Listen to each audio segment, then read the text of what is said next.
करते हैं। First question आपका इसमें रह गया था, classifying the flowing into operating activity, investing activity and financing activity में और कैश इक्विवेलेंट में आपने एक कैटेगरी में बांटना है। जो आपको ये कुछ आइटम दे रखी हैं और इसको आपने अलग अलग करना है कि इसमें कौन सी ऑपरेटिंग में जाती है, कौन सी आपकी इन्वेस्टिंग में जाती है और कौन सी आपकी फाइनेंसिंग में जाती है और कौन सी कैश इक्विवेलेंट है। तो इसके अंदर मैंने कुछ आइटमों पे मार्क किया पहले जो एक तो आप भी मार्क कर लेना पहले, cash sale, cash received from debtor, उसके बाद कैश परचेज 9 पॉइंट है, cash paid to trade payable.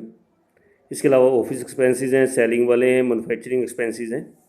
ठीक है, इन पे भी ये क्रॉस कर लेंगे थोड़ा सा।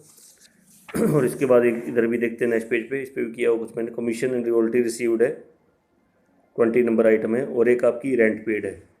मैंने अब बताऊंगा अभी के ऊपर क्यों मार्क कराया मैंने, ठीक है। लेकिन बाकी एक बार आइटमों को आपने किया हुआ सबने, तो एक बार कर लेते हैं कि ये आइटमें हमारी कहाँ कहाँ जाती हैं, जैसे ऑपरेटिंग में, इन्वेस्टिंग में या फाइनेंसिंग में कहाँ कहाँ जाएंगी। चलिए स्टार्ट करते हैं एक बार।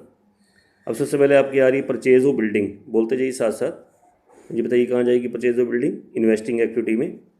सेल ऑफ बिल्डिंग भी इन्वेस्टिंग एक्टिविटी में जाएगी। Issue of share capital financing activity में जाता है। Buy back of equity share financing activity में लेस होता है, ये बाय बैक है। डिविडेंड पेड कुछ नहीं कहेगा, तो ध्यान में नॉन फाइनेंस कंपनी है और आपकी फाइनेंसिंग एक्टिविटी में जाएगा, लेस होता है। अब इंटरेस्ट पेड और डिवेंचर आ रहा है, और ये इसमें लॉन्ग टर्म लोन का, और ये फाइनेंस कंपनी के बारे में पूछ रहा है और नॉन फाइनेंस कंपनी के बारे में पूछ रहा है। इंटरेस्ट पेड कहाँ जाएगा, तो मैंने आपको कल भी आपको याद करने को कहा था कि जो इंटरेस्ट पेड है आपका, देखिए यहाँ पे मैंने आपको करवाया था, फाइनेंसिंग कंपनी का तो जाएगा ऑपरेटिंग में, और नॉन फाइनेंसिंग कंपनी का कहाँ जाएगा, फाइनेंसिंग में जाएगा, ध्यान रखना, ठीक है। इंटरेस्ट पेड फाइनेंसिंग जाएगा ऑपरेटिंग में, और नॉन फाइनेंसिंग का फाइनेंसिंग एक्टिविटी में लेके जाओगे इसको आप। नेक्स्ट पॉइंट आपका आ रहा है इंटरेस्ट पेड नॉन डिवेंचर हो गया। कैश परचेज तो मैंने अभी ये छुड़वा दी, 9th 10th point. 11th point है रिडम्पशन ऑफ डिवेंचर। अब डिवेंचर की आपने क्या कि रिडम्पशन की, ये भी फाइनेंसिंग में जाएगा। Repayment of long term loan, ये भी फाइनेंसिंग में, पता आपको। तीनों पॉइंट बाकी मैंने छुड़वा दी थे, 13, 14, 15। उसके बाद 16 पॉइंट पे आ रहा है परचेज ऑफ गुडविल, ये आपको पता है इन्वेस्टिंग में जाता है। सेल ऑफ पेटेंट इन्वेस्टिंग में, परचेज ऑफ इन्वेस्टमेंट इन्वेस्टिंग में। सेल ऑफ इन्वेस्टमेंट अगर फाइनेंस कंपनी है, तो ये भी कल आपको याद कराया था, अगर sale of investment finance company है तो मैंने बताया था purchase and sale of investment.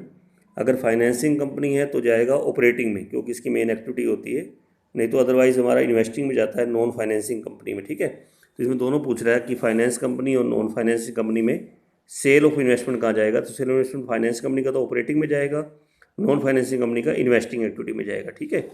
अब उसके बाद नेक्स्ट पॉइंट छुड़वा दिया था मैंने आपको अभी, इंटरेस्ट रिसीव्ड फाइनेंस कंपनी और नॉन फाइनेंस कंपनी। अब इंटरेस्ट रिसीव्ड आपका जाता है फाइनेंस कंपनी का तो ऑपरेटिंग में जाएगा, और नॉन फाइनेंसिंग कंपनी का इंटरेस्ट रिसीव्ड जाता है इन्वेस्टिंग में।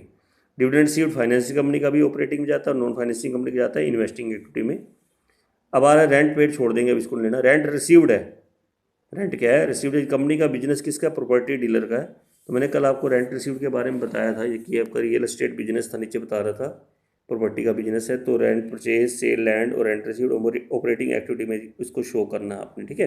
तो रेंट रिसीव्ड प्रॉपर्टी के बिजनेस में कहाँ जाएगा, ऑपरेटिंग में। और वैसे अदर बिजनेस हो तो हमारा इन्वेस्टिंग में जाता है, कहाँ जाता है, इन्वेस्टिंग एक्टिविटी में हम ऐड करते हैं। इनकम टैक्स पेड, ये ऑपरेटिंग है। इनकम टैक्स रिफंड रिसीव्ड, ये भी ऑपरेटिंग में है। बैंक बैलेंस आपका कैश एंड कैश इक्विवेलेंट रहेगा। शॉर्ट टर्म डिपॉजिट बैंक, ये भी कैश एंड कैश इक्विवेलेंट रहेगा। और investment in short term and market security, तो ये भी आपकी कैश एंड कैश क्या रहेगा, इक्विवेलेंट रहेगा। आप कहोगे सर वो क्वेश्चन पॉइंट क्यों छोड़े आपने बीच में, देखिए पॉइंट मैंने इसलिए छोड़े हैं क्योंकि जो हमारी कैश फ्लो स्टेटमेंट बनती है ना, उसके दो मेथड होते हैं। एक तो होता है इनडायरेक्ट मेथड और एक होता है डायरेक्ट मेथड। दोबारा बोल रहा हूँ, एक तो होता है इनडायरेक्ट, एक होता है डायरेक्ट, और हमारे सिलेबस में अभी सिर्फ इनडायरेक्ट मेथड है। और ये जो पॉइंट आपको दे रखे हैं, कैश सेल वगैरह, ये कैश रिसीव्ड फ्रॉम डेटर वगैरह, cash purchase, cash paid to trade payable, ये आपके डायरेक्ट मेथड के अकॉर्डिंग होते हैं। और डायरेक्ट मेथड में सिर्फ क्या होता है कि ऑपरेटिंग एक्टिविटी चेंज होती है, बाकी इन्वेस्टिंग और फाइनेंसिंग में कोई चेंज नहीं होता, ठीक है, ये ध्यान में रखना। और ये जो पॉइंट आपके दे रखे जो मैंने छोड़े, सारे ऑपरेटिंग में आते हैं डायरेक्ट मेथड के अकॉर्डिंग। इसके अकॉर्डिंग, डायरेक्ट मेथड अकॉर्डिंग अगर आप लर्न करना चाहते हो, पढ़ना चाहते हो थोड़ा सा ध्यान से, तो आप थ्योरी में चले पीछे एक बार। ये तो आपको देखो कैश एंड कैश इक्विवेलेंट दे रखी है, कैश इन हैंड होता है, कैश एंड बैंक होता है, करंट इन्वेस्टमेंट है, short term investment, market security और cheque and draft in hand है।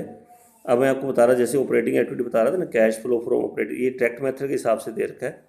जैसे सेल के बारे में लिखा हुआ है, रॉयल्टी फीस कमीशन जो मैंने छुड़वाई है एड में, जैसे कैश रिसीव फ्रॉम डेटर है, कैश परचेज है, कैश पेड टू क्रेडिटर है, वेजी सैलरी वगैरह है, ये सारे आपके डायरेक्ट मेथड के अकॉर्डिंग है।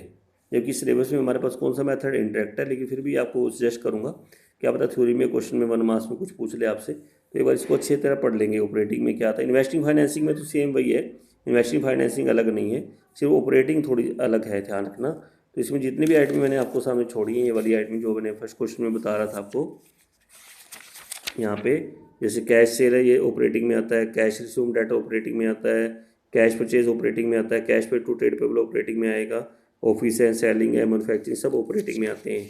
कहाँ पे आते हैं, ऑपरेटिंग एक्टिविटी में। ऐसी कमीशन एंड रॉयल्टी रिसीव्ड है, ये भी ऑपरेटिंग में आता है, यहाँ पे छोड़ा हुआ देखो आपके सामने है ना।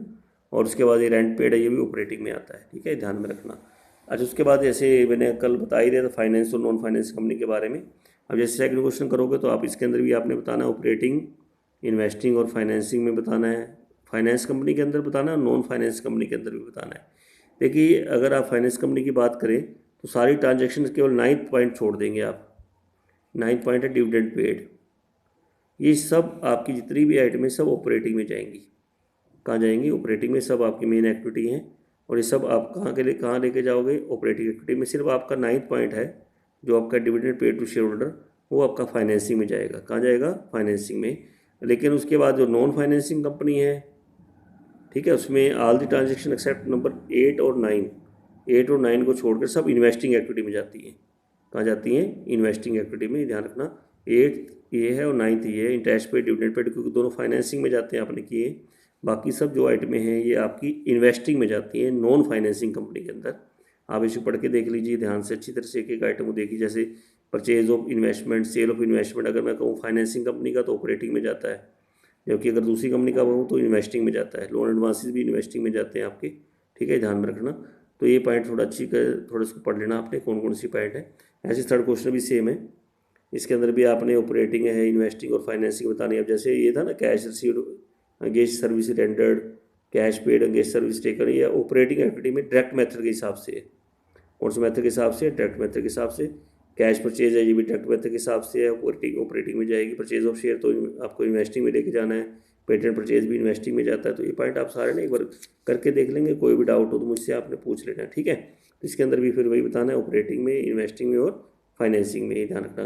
अब जैसे एक पॉइंट आ रहा है, payment of corporate dividend tax on dividend paid, हमने डिविडेंड पेड किया है, उसके ऊपर टैक्स दिया है, ये पहली बार हम देख रहे हैं।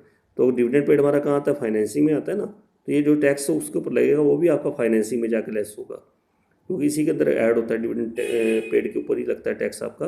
जैसे डिविडेंड पेड आपका फाइनेंसिंग में जाता है तो ये भी आपका कहाँ जाएगा, फाइनेंसिंग में जाएगा। तो ये पॉइंट थे कुछ, आपने ना अच्छी तरह एक बार उसको कर लेना, क्योंकि 1 मार्क्स का क्वेश्चन आ जाता है। और ये अच्छी तरह जो मैंने नोट्स आपको बताए थे ये आप याद कर लेना, थोड़ा थ्योरी स्टार्टिंग में पढ़ लेना। इसमें मैंने आपको कहा था कि डायरेक्ट मेथड के हिसाब से थोड़ा सा किया हुआ है कि डायरेक्ट मेथड ऑपरेटिंग में अलग होता है, ध्यान रखना। फाइनेंसिंग इन्वेस्टिंग में कोई अलग नहीं होता, ठीक है, ध्यान में रखना, ठीक है। तो आज पहले ये चैप्टर आप कंप्लीट कर लेंगे, ठीक है। तो नेक्स्ट चैप्टर स्टार्ट करते हैं फिर हम। तो अब मैं जो आपको चैप्टर शुरू करा रहा हूँ वो आपका है, वो हम चैप्टर स्टार्ट करेंगे